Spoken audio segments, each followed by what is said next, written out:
બોટાદમાં શરૂ કરવી નવો ધંધો શું સક્સેસ મળશે?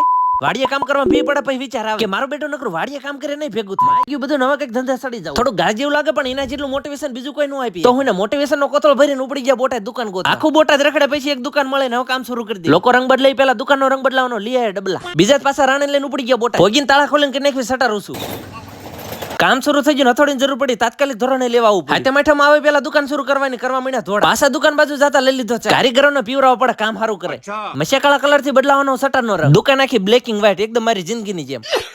પણ હવે ગમે એ થઈ જાય, સુખનો સરોજ પરાયણે ઉગાડા પાર. પણ સુખનો સરોજ ઉગાડો ન ઉગાડો ઉપર વાળાના હાથમાં ક્રિયા દાદાના દર્શન કરીને પાછા આવ્યા હતા બ્લેક એન્ડ વ્હાઈટ માં થઈ ગયું કલર. બસ હવે એક તમારો સપોર્ટ મળી જાય તો આપણી જિંદગી આની જેમ થઈ જાય કલરફુલ. કલર કામ પૂરું, હવે પીસળાને ધોવા. રાતે ઘરે પાછા આવ્યા હતા મહેંદી મૂકવાનું કામકાજ શરૂ.